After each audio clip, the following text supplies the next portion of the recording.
Check engine, ABS, or maintenance light on? Take the guesswork out of your warning lights with O'Reilly Veriscan. The service is free and provides a report with solutions verified by ASE certified master technicians. And if you need help, we could recommend a shop for you. Ask for O'Reilly Veriscan today. O'Reilly Auto Parts. Looking for these better days. It is Friday, November 7th. I'm Scott Seidenberg. Here's what you need to know to make today a better day. In an ugly Thursday night football game, the Broncos survived to defeat the Raiders 10-3 in an AFC West showdown. Mackenzie Rivers joins me on this Football Friday episode of Better Day, presented by FanDuel. And we have a surprise because this is actually a special Football Friday episode. Mackenzie and I will be joined by Chris Dell, the mad journalist from bettingpredators.com, as we're going to go through each and every game on the Sunday slate for Week 10 of the NFL season with some prop betting angles as well. Some of you might remember Chris from our conversation last week when we talked fantasy football. Chris will also join me for our fantasy football discussion this week. Chris is going to become our fantasy football guy here at betterday.com. So you guys will get familiar with him, you audience will get familiar with him, and we'll see some of his stuff coming up on the website and in the newsletter on betterday.com. All right, Mackenzie, before we get to our conversation here about Week 10 Sunday, let's talk about the game from last night that kicked off Week 10 in the NFL. And look, you had the Broncos in Survivor, so that's all that matters is you picked up a win, okay? Yes. You picked up a win, Mac, and that's all that matters. But I tweeted this out last night, and you guys, you can follow me on Twitter at Scott's On Air. I said, every year there's at least one game that makes you question the existence of Thursday Night Football. Last night was that game.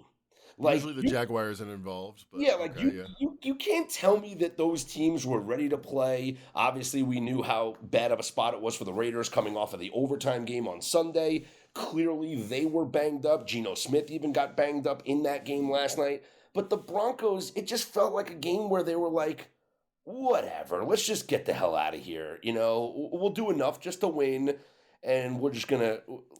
Sean Payton punted from like the 40-yard line and literally netted a 19 yards because it wound up being a touchback. It's like, what the hell was going on last night? What a terrible game to watch.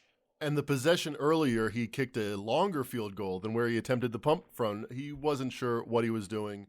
Neither offense was. Both went a quarter and a half at some point with 0 first downs. I think you make a strong argument for the elimination of Thursday. There's been one other game where a team played in overtime and then traveled to Denver for a Thursday night football game. That was in 2009 where the Giants scored 6 points. So the Raiders did one better. They scored 7 points. Looking forward, as we do as bettors, not a lot to take away from this game. I think it was just sloppy. Broncos better defense, 6 sacks, ended up getting to the end of the day. But I got to say, Bo Nix has been Jekyll and Hyde. He will take this team to playoff wins or he will not. And it definitely did not look like a playoff caliber quarterback last night. Yeah, up on betterday.com under the in the new picks section, we did give this out at Broncos minus 8.5 as a podcast play because that's one of the plays that you and I liked it. About. We spoke about it on the podcast. So this is, we have plays that are going to be sourced from specific handicappers and from specific industry experts. And then we're also going to have picks that just Mac and I discuss on the podcast.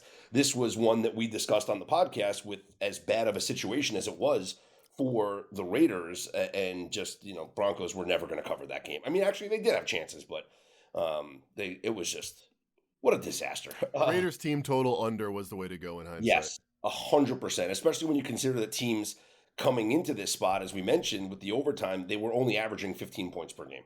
So we should have gone under the team total for the Denver Broncos. That was the much better play in this game last night. As far as like our same game parlay, never had a shot. Geno Smith, 143 yards. He was never even going to come close to going over the alternate number, and playing a Broncos alternate number in hindsight, it's like, you maybe morons. If they played 4 games. Yeah, you morons. But hey, the Broncos are now the Broncos are now 8-2. And something, did you see this? I think Warren Sharp tweeted this out yesterday. The Broncos are now 8-2, they have been trailing in every game this season. Like, think about that. Like, we know about the fourth quarters and how great they've been in the fourth quarters of this game, but they've been trailing in every game this season, including this one last night when they were down 7-0. What's remarkable is they're not even particularly lucky if you look at something like pregame's fourth quarter win share, because their 2 losses were on last second field goals. So it's not one of them, as I bring up all the time, by a re-kick after the penalty. Yeah. Right. They were walking to the sidelines, losers of that game at Indianapolis, and then they ended up doing it again, and they changed the result. Mm-hmm. It makes sense when you have a team that's this good on defense and this bad on offense. Yeah. That every game's going to be close. But you have to think when it's not Geno Smith, but when it's Patrick Mahomes, or if it's Matthew Stafford, or if it's a quarterback that's going to be comfortable in difficult situations, it's going to be tough for them to get playoff wins, this Broncos team. John Todd of NFL Media tweeted out last night, quote, "This was Bo Nix's 6th career quarterback win with a passer rating below 70, twice as many as any other player since the start of the 2024 season. And in a related note, in that same time span, the Broncos lead the NFL, allowing just 17.9 points per game in the last 2 seasons. So you got a quarterback that's just doing whatever. The defense is winning them these football games. But hey, they're 8-2. They are 8-2. Well, last thing on Bo Nix, though, is he's old. He's 25. Yeah. I don't want to hear like, Tom Brady, was defensive focused until he got good. It's time to get good, man. This is the modern NFL. But he does have flashes, and this is the guy handpicked by Sean Payton, so we'll see. I was just telling you yesterday why I thought he was going to cover 9.5 because he'd turned the corner. So What am I talking about? Exactly. Up next for both of these teams after the extended break, you have the Raiders with a little bit of an extra extended break because they play on Monday Night Football next week here in Vegas, hosting the Dallas Cowboys, and the Broncos will host the Kansas City Chiefs. At one point, we thought this was going to be a pivotal game in the AFC West standings. Maybe not the case right now. All right, let's continue this Football Friday episode as we welcome in, joining us here for a 3-man show on this edition of Better Day. He is Chris Dell. You follow him on Twitter at Mad Journalist, 2 Ds in Mad. Chris is the founder of BettingPredators.com, a fantasy football expert who, just 2 seasons ago, was named by Fantasy Pros as the #1 most accurate fantasy football drafter based on their rankings. So high praise for Chris Dell, welcoming him here to this Better Day podcast. Guys, it is week number 10 of the NFL season, kind of the point where we start to separate the haves from the have-nots and the contenders from the pretenders. Overall, your feelings, Chris, about some of these players as we head into the stretch run here of the fantasy football season. Like, are you at a point where you have a solid foundation of who your go-to players are in the prop markets? It's shifting a little bit. Like, for example, we've seen risers the last couple weeks, like Alec Pierce. I think we probably hit a half dozen overs on him throughout the season when the numbers were in the 20s and the 30s. Like, now we're probably seeing numbers in the 50s, maybe 60s for him, and for good reason. So I think we're seeing stuff start to shift, but then always looking for like the post-bye rookie bumps. Like, we saw teams in bye in week 9, the Browns, the Jets, the Eagles, the Bucks. Like, what young players can we see get a usage boost after the bye week for those teams? And obviously taking advantage of injuries in the market here too. We're recording here Thursday night.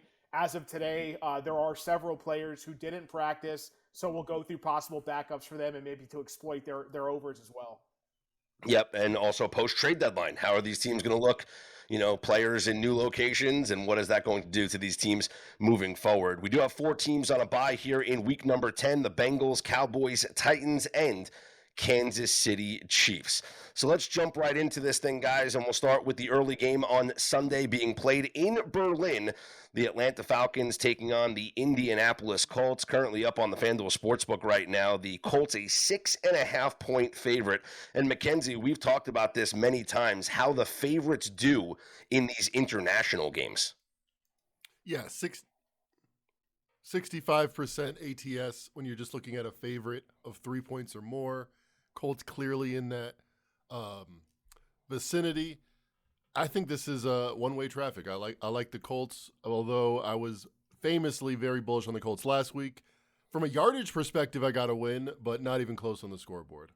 Yeah, Chris, when I looked at this matchup, as I do the Trench Report every single week up on BetterDay.com, this was identified as one of the top rushing mismatches.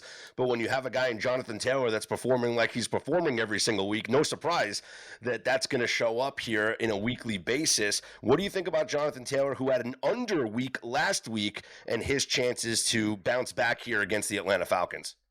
Yeah, I mean, I think he's obviously due for a bounce back compared to what he had last week. I think typically for me, my process is to try to avoid these massive overs. There's just so many ways for unders to hit.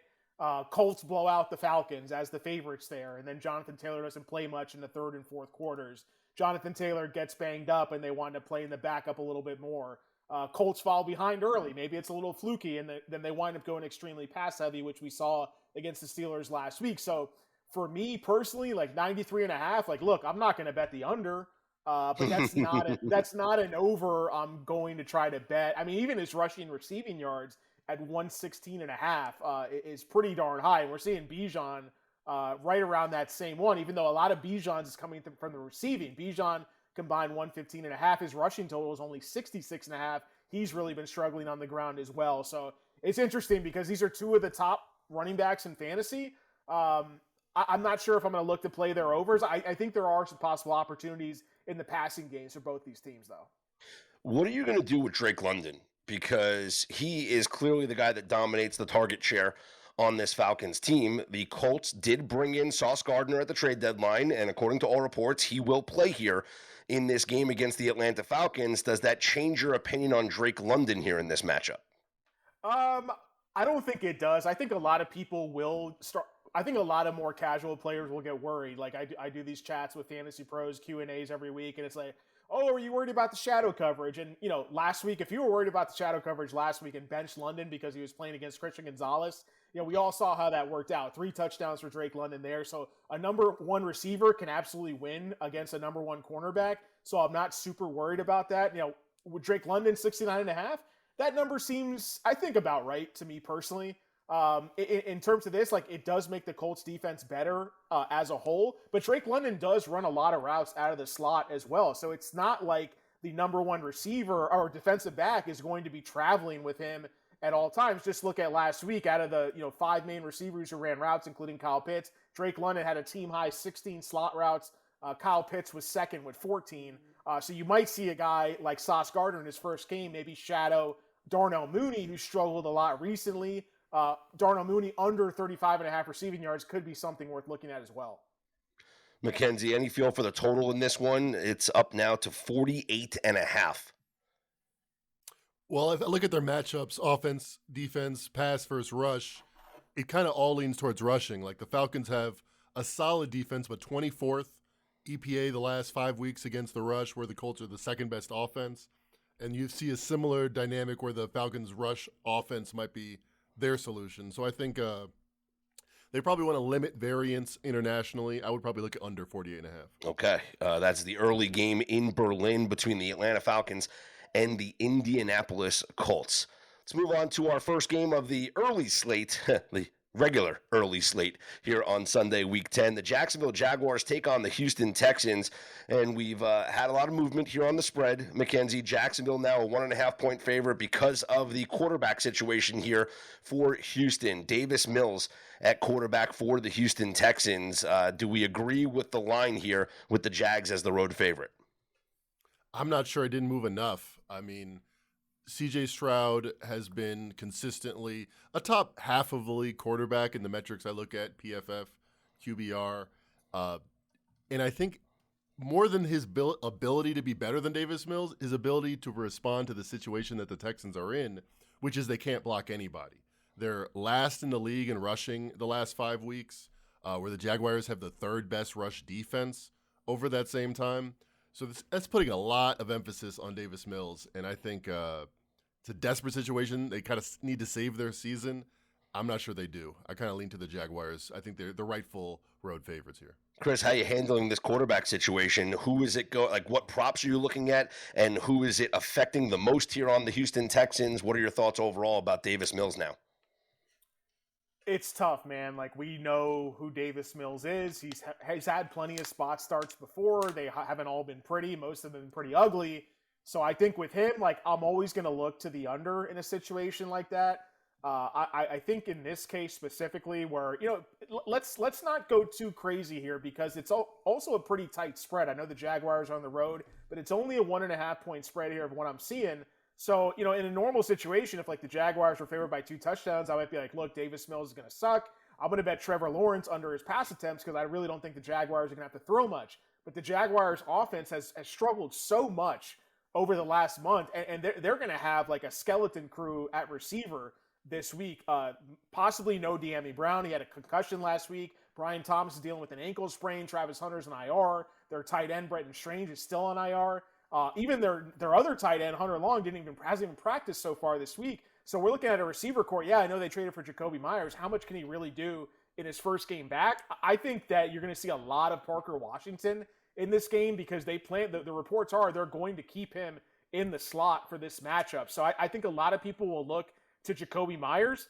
And because of all these injuries, I'm not seeing any current pass catcher props for the Jaguars on the board, although I definitely would like to look at over receptions for Parker Washington in this matchup, because I do think that's like, we've seen this shift in his role. Just like with the Colts in the last game, we've seen that shift in Alec Pierce's role, and you're seeing Pierce like plus money over 3.5 catches, which I kind of like. I'm hoping to see something similar on the reception side for Parker Washington. I even think the 45.5 over on his yards is worth a look this week as well. Yeah, up on FanDuel right now, we've seen some movement. 4.5 receptions, minus 152 to the over for Parker Washington. 48.5 on the receiving yards, minus 114 to the over. Again, Parker Washington, the only pass catcher that is listed here for Jacksonville. Meanwhile, Nico Collins, who you would think you got to feed the guy who is your number one option, but it is a backup quarterback in Davis Mills. Nico, 5.5 receptions, juiced to the under, and his receiving yardage is at 61.5. So it's one where you gotta, it's a fine line to walk here. We have banged up players on the Jaguar side and a backup quarterback situation here on the Texans side. One thing, Mackenzie, I think is interesting about the Texans and their injuries is I think Kaimi Fairbairn is also dealing with an injury here. He didn't participate in practice, so how do you think that affects maybe the aggressiveness of the Texans? Do they go for it maybe on some 4th downs instead of kicking a field goal? Like, how do you think that changes the way we look at this game?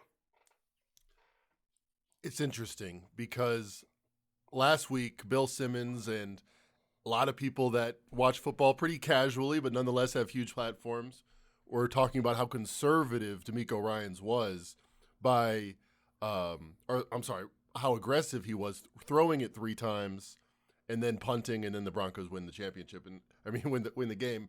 And 3 incomplete passes there, yeah, not ideal. But the Broncos ended the game with 1 timeout in their pocket. It's not like they needed every second. And it's not like they were moving the ball on the ground. They had 9 straight drives with only 1 first down or less.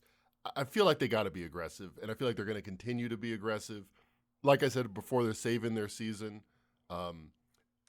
Davis Mills' passing yards only at 204, looking like, or 211 here. I guess that's Trevor Lawrence at 204.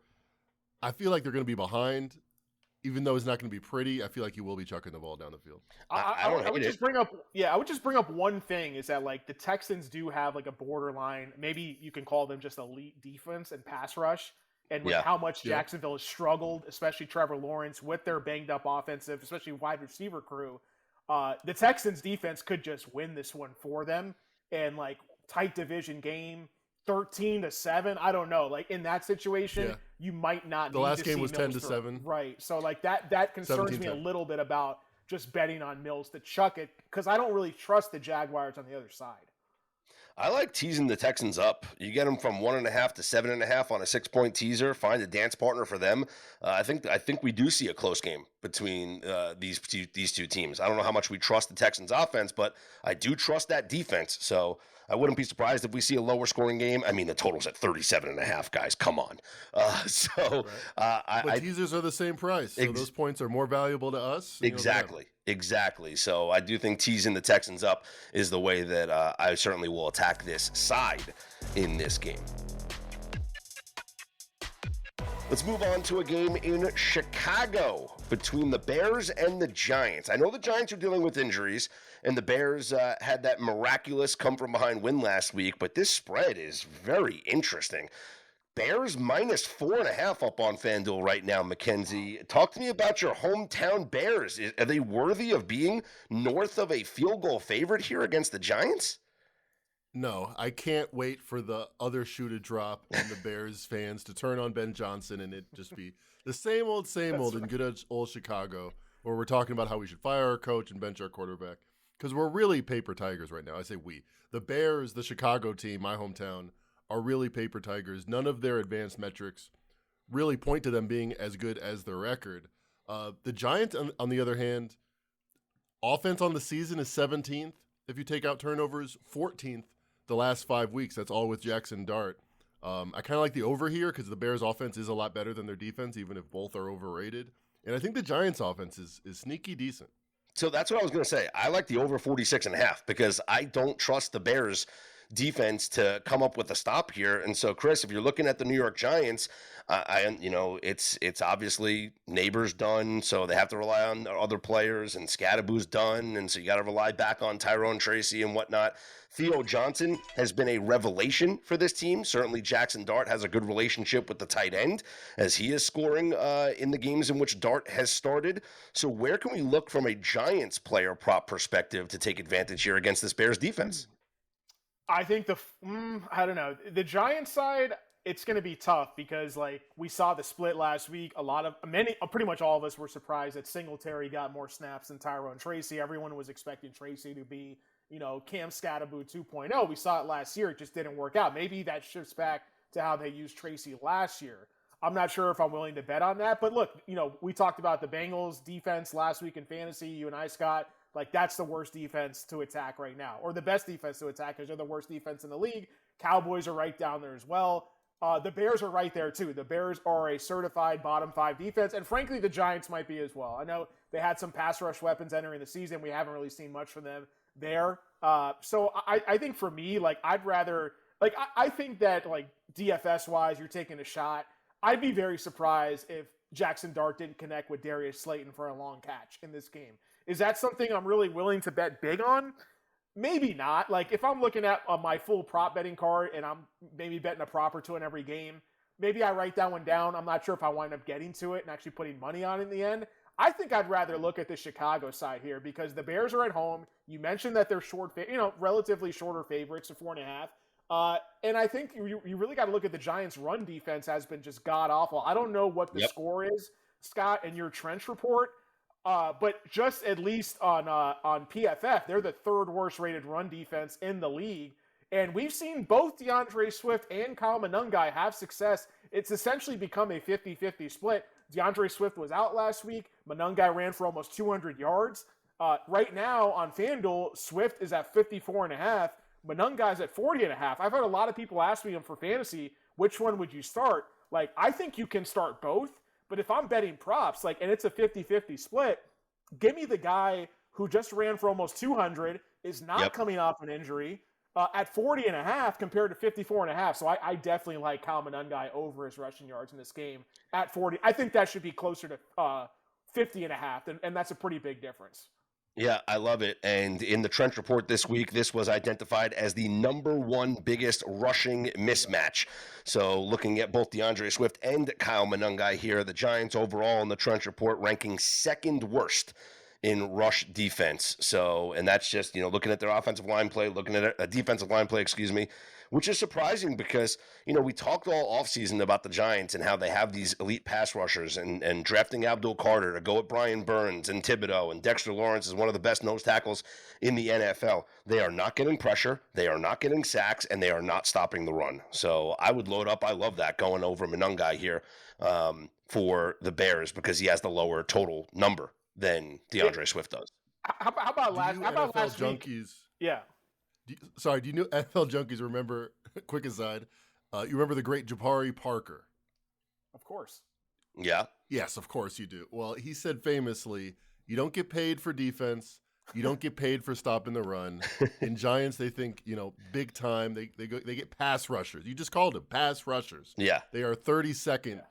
They allow twice as many EPA points on the ground as the next to worst team the last 5 weeks.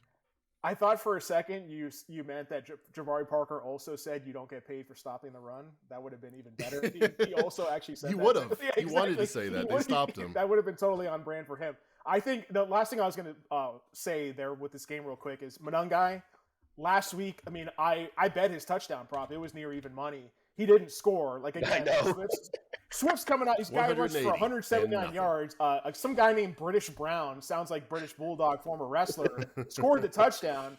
This week at home, 4.5-point favorites against this run defense. You got to think that, like, they're not going to run British Brown at the goal line, and we're getting a nice odds boost from about even money last week to plus 165 on FanDuel, whereas Swift, again, coming off the injury, he's the smaller back in this equation. He's at even money. I'd probably flip those, honestly. So I might throw a little bit on Monangai to finally find pay dirt in this game, too.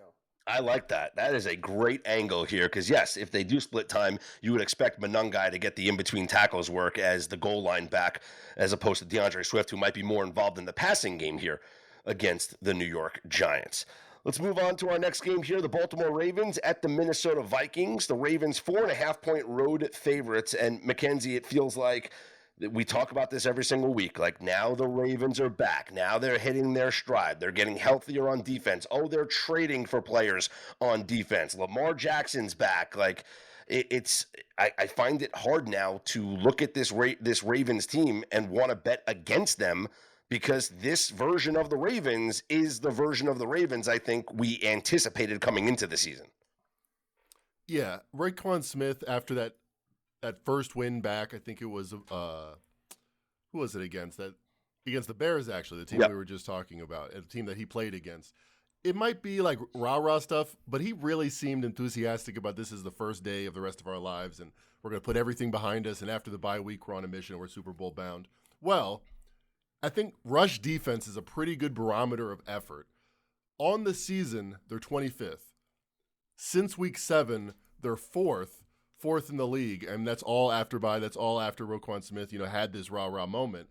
I think they are back. I think if you think of the preseason priors, where they were road favorites at Buffalo week 1, best team in the league by the Vegas market, till now, I think they're closer to where we expected them to be than how bad they've played. I mean, I don't think they're all the way back, but I think they're a lot better than the Minnesota Vikings. And what do we expect from J.J. McCarthy now, Chris? I mean, how do we look at this Vikings offense and look at their skill position players with J.J. McCarthy, who did rush for a touchdown last week? What do we expect to see from this Vikings offense against this Ravens D now? I think you guys make good points for sure on the Ravens defense. That's one of the defenses I'm most high on versus the market, is the Ravens defense in fantasy this week. And it's for a lot of the reasons you mentioned already.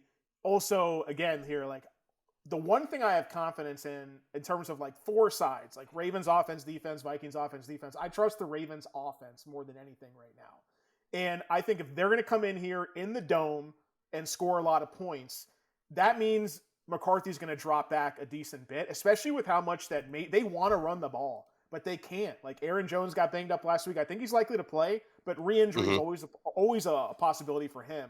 Jordan Mason's really been struggling with his efficiency, so I would look to possible Jordan Mason unders. I'm not seeing anything on the board right now because of the practice situation with Jones, but I think that's going to mean McCarthy's going to drop back a lot, and I think there could be some turnovers here in this game. So fantasy-wise, I actually think the Ravens have a lot of upside defensively here.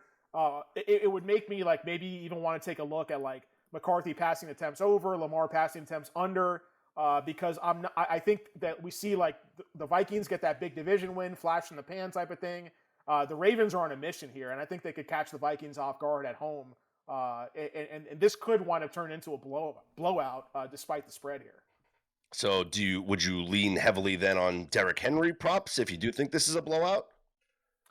79.5 is pretty high when you got Lamar also lined at 37.5. Like, I don't know. Like, I think 16.5 rush attempts maybe is something that I would rather look at than the yards, because we've seen Henry struggle a little bit. I think like I would kind of like look at a guy like I like to try to pick off the low hanging fruit, and like the two pass catchers with juice in this Vikings offense, assuming they're going to throw it. And I still think you can exploit the Ravens more through the air than on the ground here.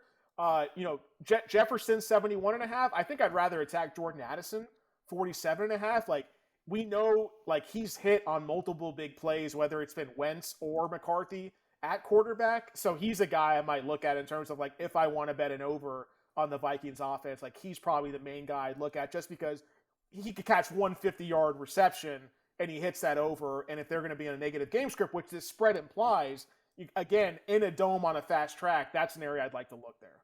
Okay. And Mackenzie, it's an interesting line when you see the Ravens at 4.5 on the road, because, the Vikings are coming off a game where they beat the Lions, and you would think like the market is very high on them.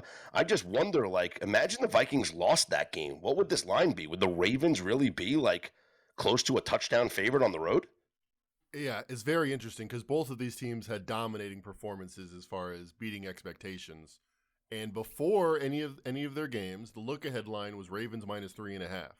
So they go to Miami, dominate, although statistically, Miami moved the ball a lot, and it wasn't as clean as a 28-6 win would suggest. Then the Vikings, as 9-point road underdogs, go to Detroit and win, arguably as impressive as Baltimore relative to their circumstance. Well, the market doesn't agree. The market gave all of the upgrade to the Ravens, who are now 4-point favorites, and I think it has to do with McCarthy, who had a 50 QBR. He was fine, probably his best game as a pro, but I think there are serious questions whether or not he can raise this team to the level they had last year under Sam Darnold. Yeah, that's a good point there. Let's move on to our next game, where we've had some movement in the market based off of the trade deadline. Guys, the Jets host the Cleveland Browns, and the Jets opened up as a 1.5-point favorite. After the trade deadline, the market moved against the Jets. The Cleveland Browns are now laying 2.5 points on the road. Let that sink in for a moment. The Cleveland Browns, Dylan Gabriel's their quarterback. They are laying 2.5 points on the road at the New York Jets, who, yes, traded away Sauce Gardner and Quinnen Williams, and they demoted Quincy Williams, and Breece Hall's tweeting out a sad face emoji during Tuesday's trade deadline. So I honestly, the question I have, is this a dead team walking? Like, I don't know what effort level we're gonna get here from the New York Jets. Obviously, the future can be exciting because they have all these draft picks. What do the current players even care about for that? I know that Garrett Wilson's still banged up. We'll see if he returns and how effective he is and what his mental state is for the rest of this season. Chris, how are you handling the Jets from a prop perspective?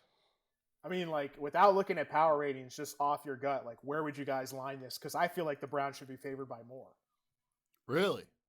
I mean, well, if we just look at the Browns' defense and their line play, I mean, I think Quinshon Judkins can rush all over this Jets team, and I think Myles Garrett's going to have like 1 million sacks of Justin Fields.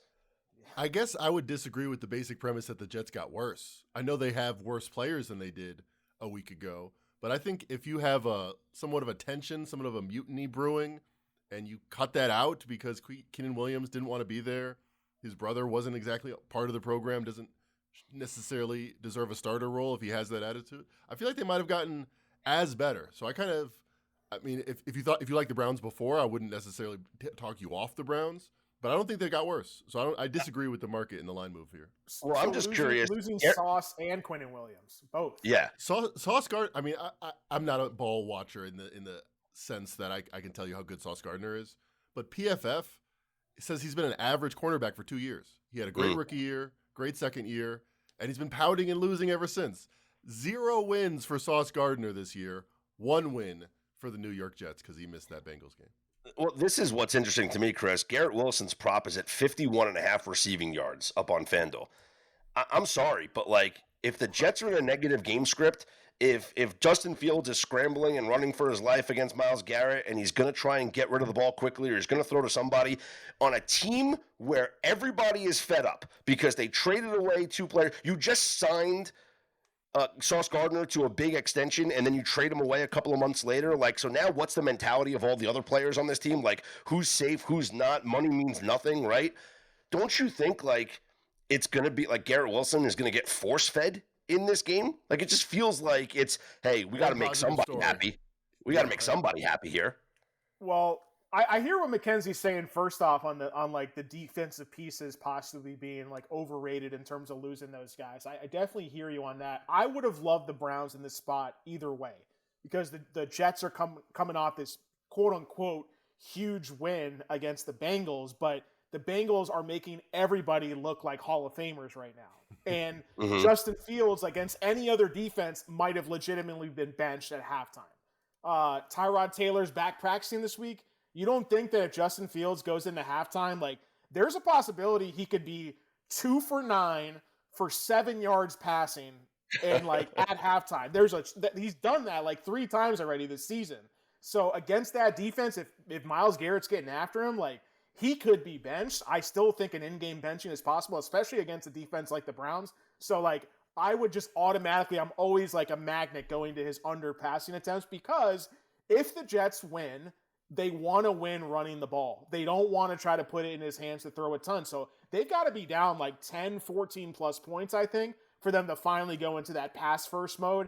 I think the one thing for sure is like Garrett Wilson over 4.5 receptions. Like I don't trust the yards, but I think the receptions, because like, again, he could be peppered right near the line of scrimmage. Like he's the type of receiver in this offense. Like he could end up with 5 catches for 30 yards. He goes way under the yards and he goes over the receptions total. So like, that's the only one that I would consider between those two. And then the second one I just want to throw out, it's like, I know the Browns are coming off a bye. Harold Fannin did not practice today. It's Thursday. Doesn't mean he won't play, but that's a situation still up in the air.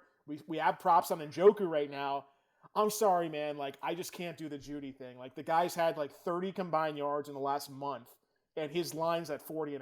So I just might have to just like bite the bullet and just keep taking the unders on Judy. Like, he's one of those guys that like, he might have just fallen out of favor in the locker room. He has not been prioritized with no competition in that wide receiver core. And they just activated Cedric Tillman off IR this week. So like, even though no Fannin, you've got Tillman coming back, and like, Gabriel's been thrown to like Isaiah Bond and like some no-name receivers out there. So I don't know why Judy has that line because it's not like he's some rookie coming off the bye. It's going to get this big bump in usage. Like he's been there multiple seasons. So I'm going to look to his unders here as well. All right.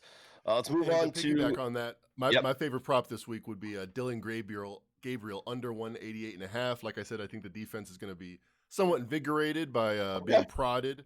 And also, if you just look at the Jets' past defense, 8th in the league the last 5 weeks versus their rush defense, which is 30th, continues to be as terrible as ever. And Dylan Gabriel only averages 170. To assume he's doing better than average in this game, I disagree. Mackenzie, real quick, like shouldn't we just bet the under on pass attempts for both teams? Like, because like there's no way this. Yeah, I agree with your statement about how right? the Jets don't want to make this a shootout. Neither do the Browns. Neither of these quarterbacks are going to lead their teams to victory. They know that. Yeah, or how about unders in general? Or an over on rushing attempts on both Quinshon Judkins and Breece Hall.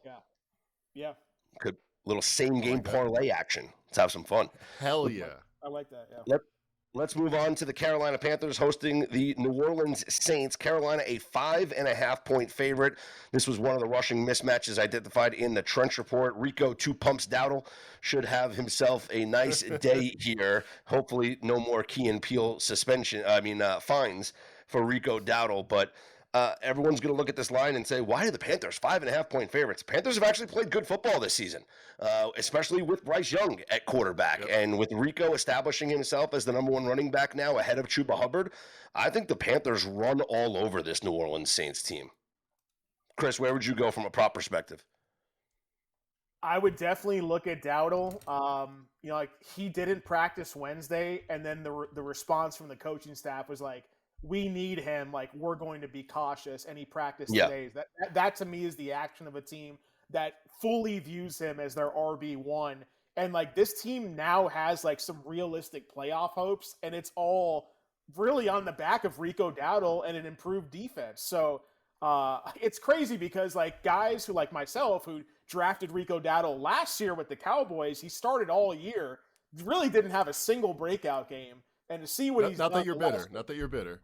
I traded for him in my Dynasty League this week, and I'm happy that I at least got some type of share back, because I feel like I was really having some serious case of FOMO there. But I think that when I look at 90.5 yards for the rushing prop, I see 19.5 for the carries. Like, those are high numbers. Like, again, like there's so many pass to overs losing, in my opinion. So many pass to unders hitting. If I had to pick a Dowdle prop, I'd probably just go to the touchdown and just drink the juice a little bit, like minus 140. That's where I'd go. The Saints' run defense has been almost non-existent. I think this is one of the best fantasy defensive matchups on the board if you need a streamer this week. Getting Tyler Shuck at home, no more Rashid Shaheed. They just traded him. I don't care how good or bad the Carolina Panthers pass rush is. I think they're going to get after Shuck in this game. So that's how I'm looking at that matchup right there. Yeah, it just feels like a Saints team that is playing for next season. Shuck is starting, so they can see what they have in moving forward and determine what they have to do in this offseason. And as I mentioned before, Mackenzie, the Panthers have actually played some really good football. How many people would be shocked right now if I told them, oh, hey, the Carolina Panthers have the same record as the Kansas City Chiefs? Yeah, they haven't lost with their starting quarterback since September. Especially if you throw out that Bills game with Andy Dalton where he had a 4 QBR, the Panthers have had a really solid, middle quarter of the season. I think something that's being under discussed is how much better Spencer Gabriel, not that he was a starter level, has Spencer Rattler? Spencer Rattler, yeah. Dylan Gabriel, Spencer Rattler. Same thing, Mackenzie. Same thing. I think it's a little bit of a different thing. I think the numbers have borne out that among this category of also ran quarterbacks, Spencer Rattler was actually significantly better than a guy like Tyler Shuck. He had a 50 QBR versus Shuck's 30 QBR. So I think the Panthers here are at least 5.5 point favorites. I think it's light, if anything, and maybe a touchdown favorite. And I think they keep it very close to the vest. I think they just let the Saints beat themselves. So I don't mind Dowdle getting in the end zone.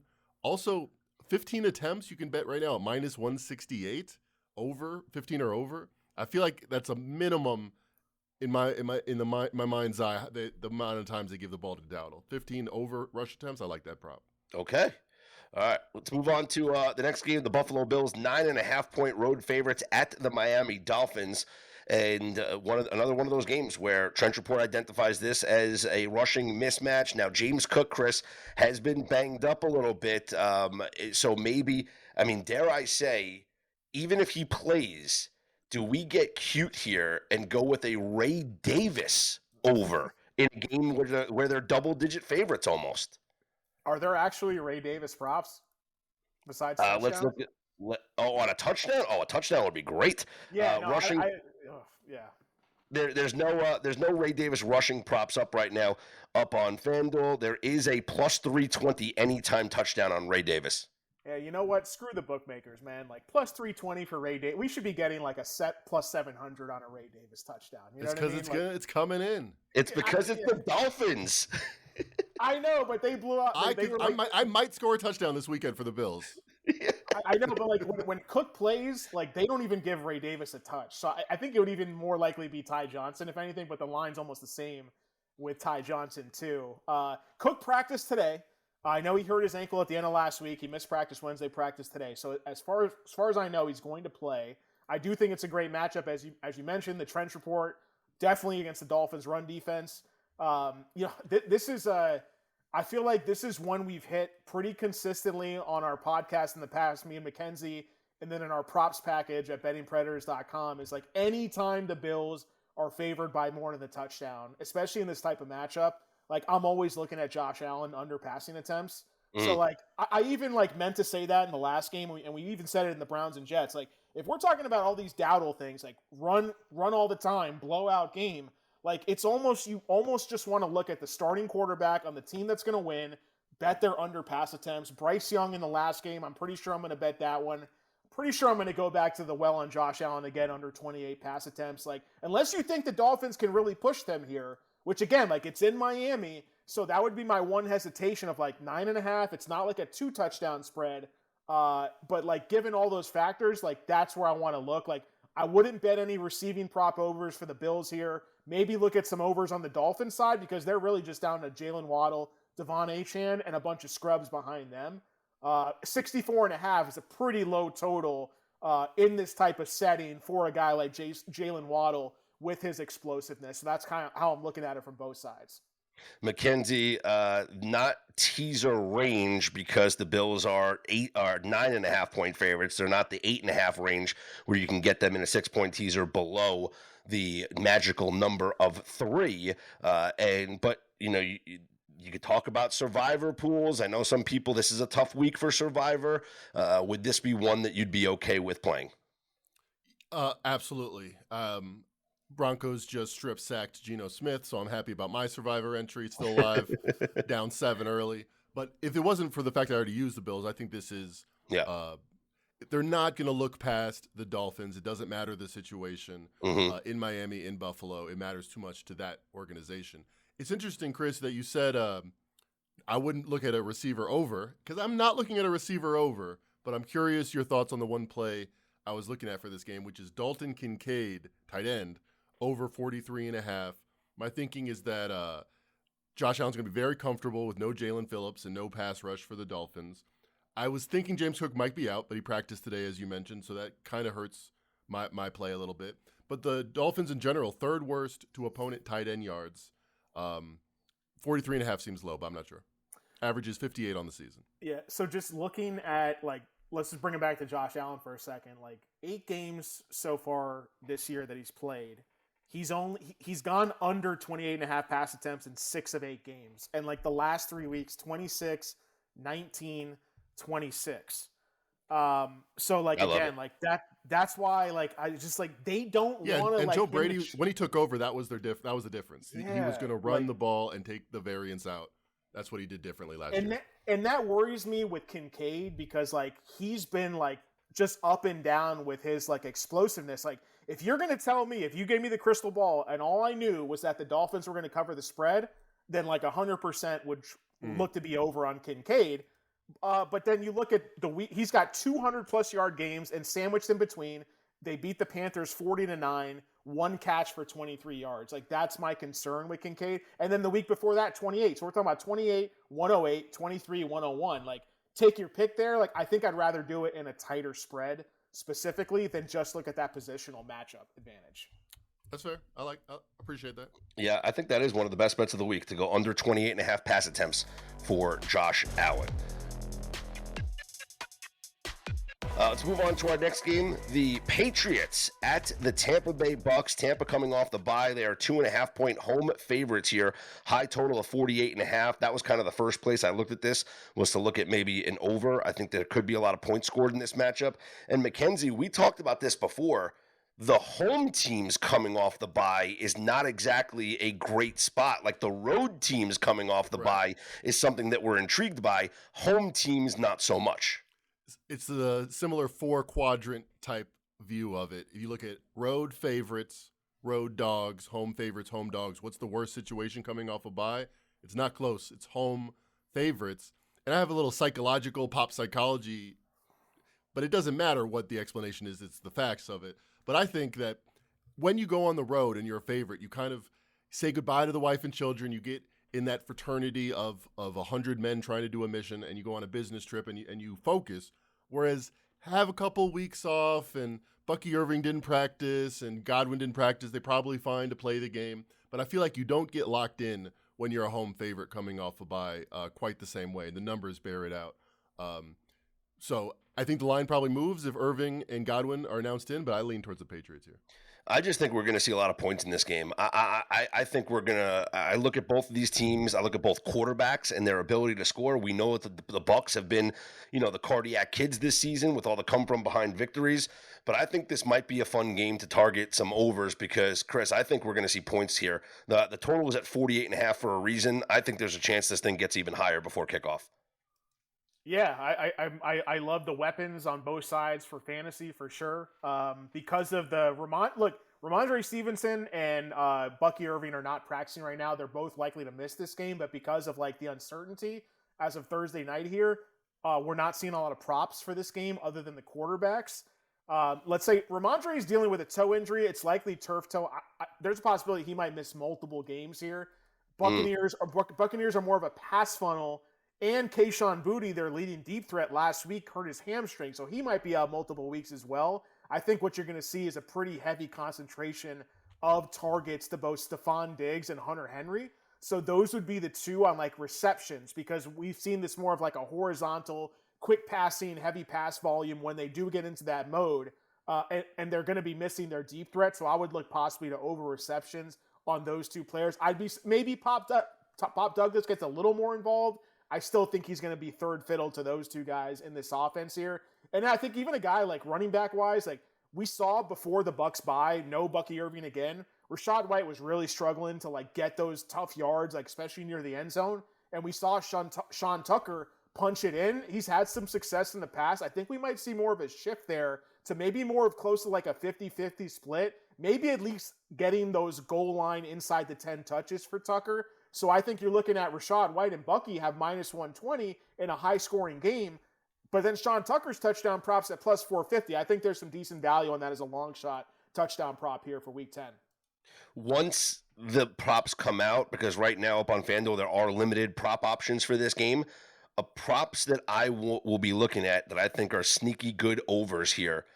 Both Drake May and Baker Mayfield rushing over.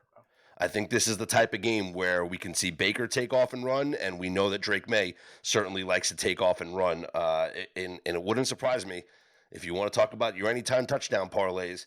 Boy, show me that two-leg same-game parlay, Baker anytime touchdown and Drake May anytime touchdown. That is for sure to be juicy.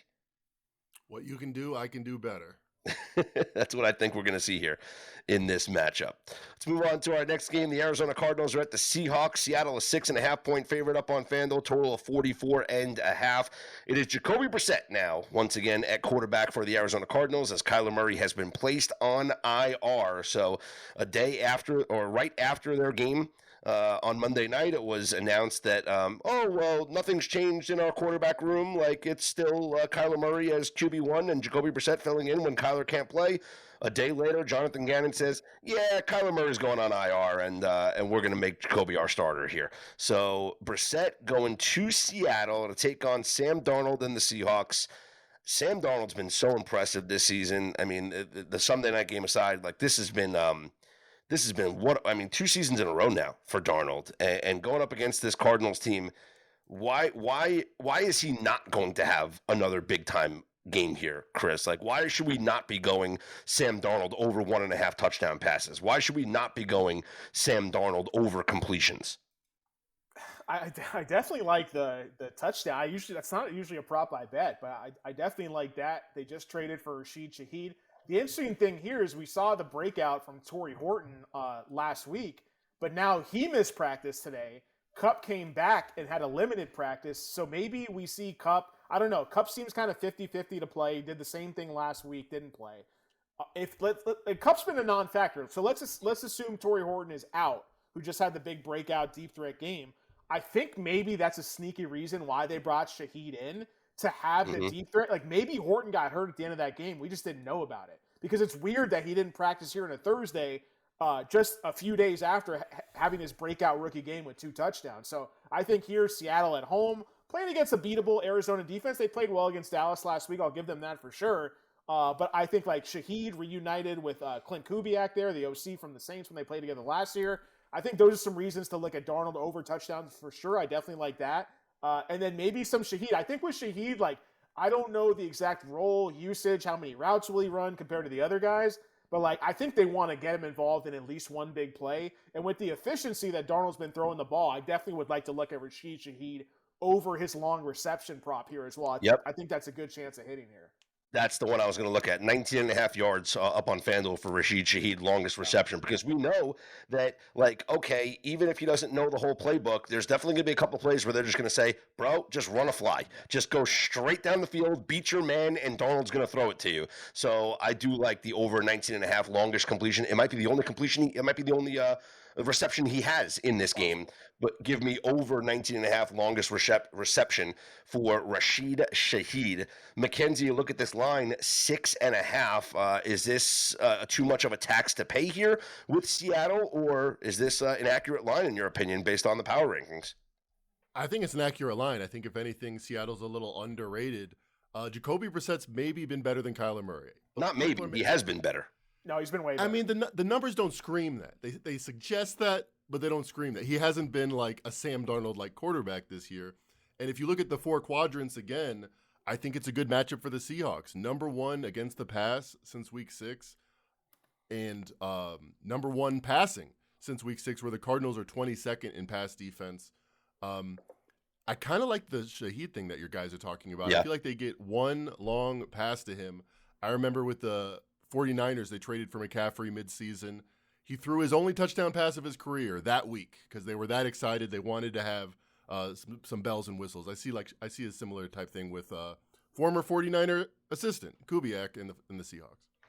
All right, Mackenzie, let's talk about your 49ers as they host the Rams. We got the teacher versus the student, if you will, although it's not really that type of dynamic between Shanahan and McVay. They're more like brothers.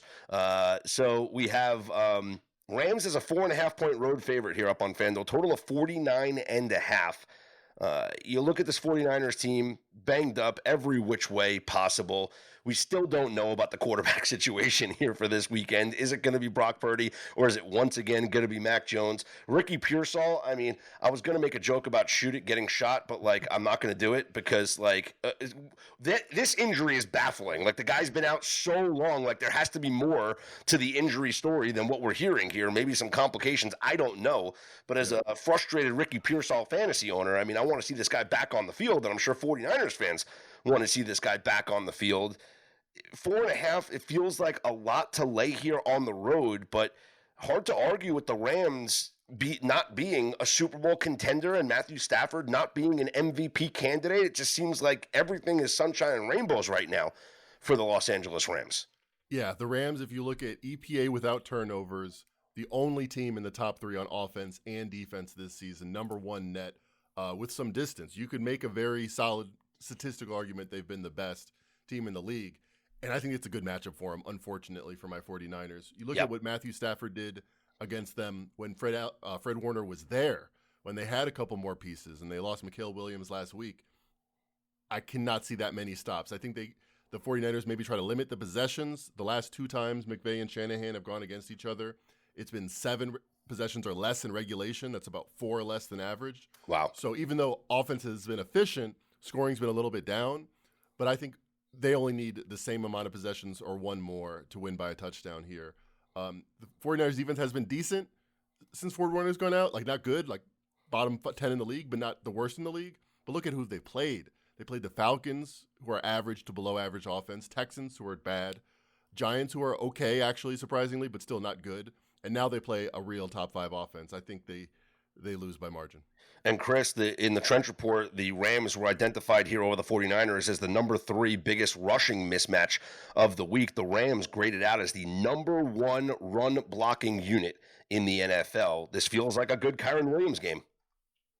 Yeah, it seems like a good week for anytime the Rams are favored. It seems like a good week to bet Kyren to score a touchdown here. I think at plus 105.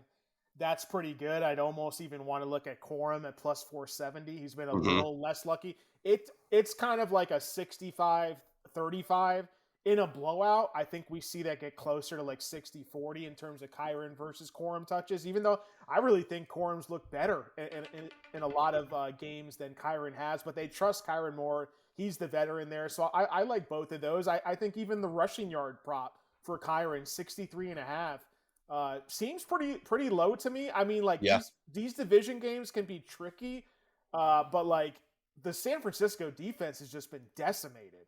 I don't know, like that spread is kind of tough because like last week to me, one of my favorite props on the board was Stafford under pass attempts against the Saints. He threw almost 30 pass attempts by halftime and threw like 2 passes in the second half. So again, this is one of those situations. If you're going to tell me this game is tight, like, I'll bet Stafford over the pass attempts because they want to sling it to Puka and Devontae there. But I don't know. Like I think the only thing I trust is the Rams are going to run the ball well. Outside of that, I don't know if I'm going to touch any 49ers props in this game. One of the things that we should be realizing, and it's an incredible angle to look at here for like your same game parlays, your anti-correlated same game parlays, is the Davante Adams anytime touchdown with Davante Adams receptions or yardage under, because he is the red zone target. He leads the league in red zone targets, but he's just not getting the volume in between the 20s, right? Like we're not seeing that. It's more Puka, it's more Kyron Williams, Matt Stafford spreading the ball around. But when they get into the red zone, he loves going to Davante Adams. The guy's a machine, Chris. Yeah, it's like you figure some of those got to go Puka's way at some point, but Puka's such a talent that defenses, they don't care how many touchdowns Davante scores in the red zone. They don't want Puka to score. So I also get why that's happening. But yeah, I definitely hear you. The volume has been great for Davante, but if you got him in fantasy, you're jumping for joy because he just keeps scoring touchdowns, and I don't know if that's going to stop. That's why I'd look at Davante Adams anytime touchdown probably in this game. Let's move on to the Detroit Lions at the Washington Commanders. Detroit 8.5-point favorites on the road here, total of 48.5. And this is the old McKenzie. This is the Dan Campbell after a loss, right? This feels like a smash spot going up against Marcus Mariota now at quarterback. And what is the, I talk about like the Jets mentality where they trade away two of their best players. How does a team like feel after that? How do the Commanders feel after their head coach acknowledged the blame of leaving in their franchise quarterback too long in a blowout game in which he was coming back from an injury, and now seeing him done for the season? Like, how do the players now bounce back from that? To me, it just feels like we talk about teaser legs, like this is the other teaser partner. If you want to find a dance partner for, teasing a team up, you tease the Lions down from 8.5 to 2.5, or just smash the Lions minus 8.5. I think they're going to blow out the Commanders in this game. 12 up, 12 down, straight up ATS winners. That is Dan Campbell's last 12 games off a loss. It's ridiculous. And he's good overall. He's a 60% ATS coach. 65% off a loss, and again, a lot of those early losses were when he started 1-11, 12 in a row when he's actually had a decent team. Man, I know far too well what it's like for a coach to have an injured quarterback in Washington that may or may not have been their fault. I followed that Robert Griffin III 15 years ago very, very closely, and it seems so similar. And this is why I bet against the Commanders at home. They, like the Bears, love to hate their team, love to complain. It's going to be a bad atmosphere among the players in that antiseptic FedEx Field. Another great time to fade the Commanders at home. It's worked for 30 years. Let's not stop it now. So, Chris, if that's the game script and we think that this is going to be a smash spot for the Detroit Lions, how do you play this in the prop market? I think like the one thing that I took note of last week after the Lions lost is Dan Campbell came out, admitted to the media in public that like, hey, like I messed up on the Jahmyr Gibbs usage in week 9. They were putting Montgomery in because they wanted to play more smash mouth football. Jared Goff was getting beat up by the blitz from Brian Flores, et cetera, et cetera. I think in this game, like they're going to get Jahmyr Gibbs right.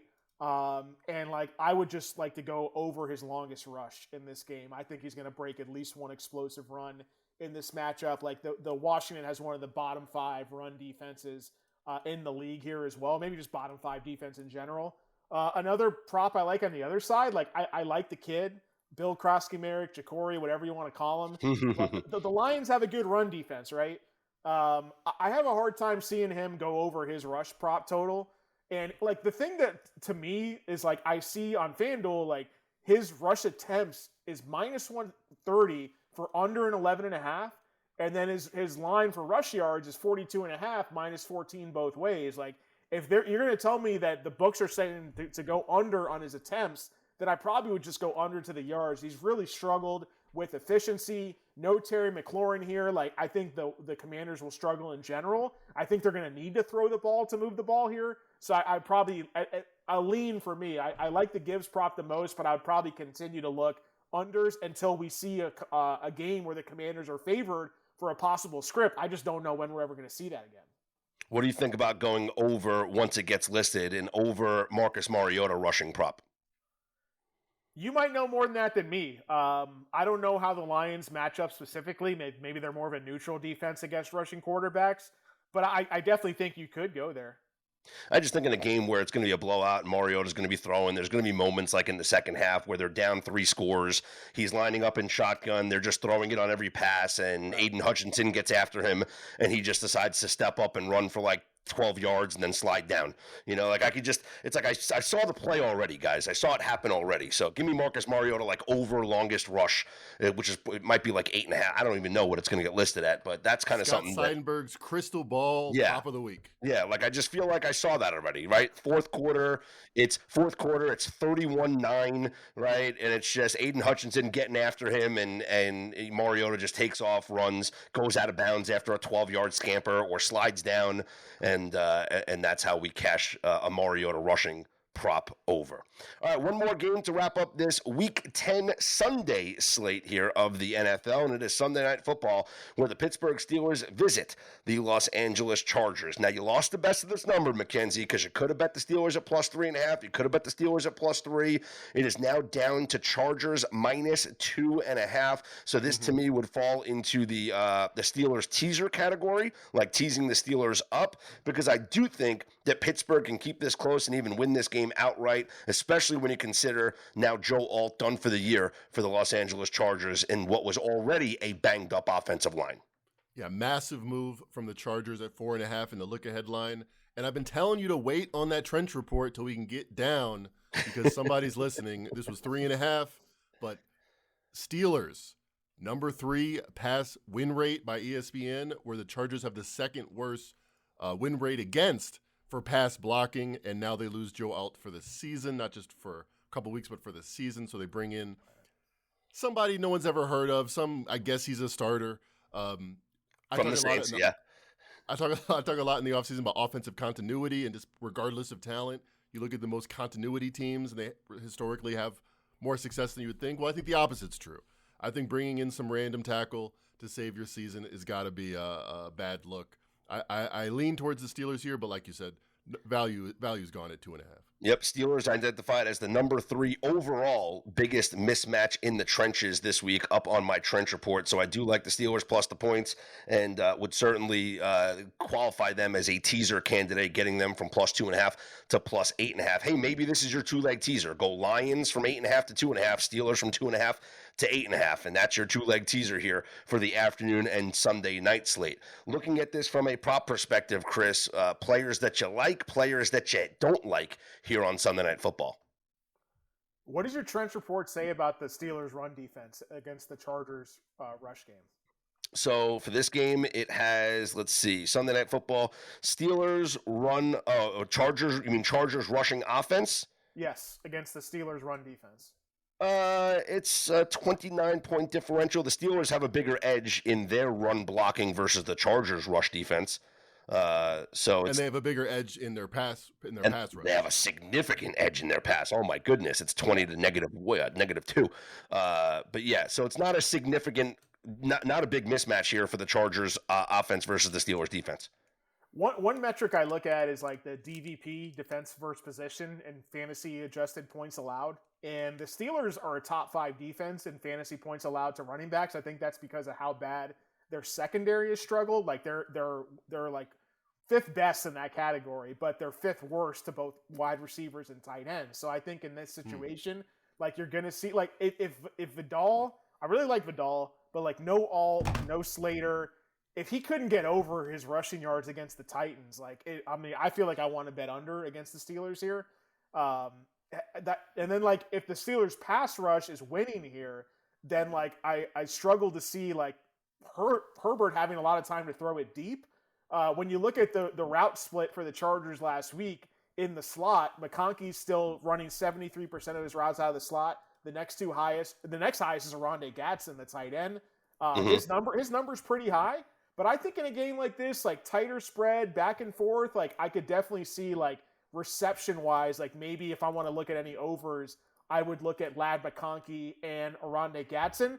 Keenan Allen does run a lot of routes out of the slot, but his playing time's really been cut down recently. So I think there's a reason why FanDuel already has juiced over a little bit for both those two guys in the receptions for Gadsden and for Ladd. I think QJ could have a big game, but the pass rush mismatch here does worry me a little bit in terms of Herbert having enough time to throw down the field to him. One thing that I would caution people looking at this Steelers defense against the opposing offenses here, and you could look at last week, and certainly the wide receivers had a big day as the Colts were throwing pretty much most of the game, especially in the fourth quarter. The Colts had big fourth quarters, but the tight end, Tyler Warren, who's been dominating everybody, did not have a good game last week. 5 catches for just 26 yards, and the Steelers did make a change on their defense last week. Jalen Ramsey is now playing safety, and that is going to be his position now for the rest of the season, it looks like. So we almost have to take last week's Steelers defense and then see what we see this Sunday with the Steelers defense, and maybe kind of reevaluate what their secondary looks like with Jalen Ramsey becoming a safety now. The one thing I want to add here is, I know the Steelers played great last week, but the Steelers defense still sucks, right? I mean, they were considered a bottom 5 defense going into last week. It's just one of those games that Tomlin completely pulls out of his ass, I'm here in Pittsburgh, I see it all the time.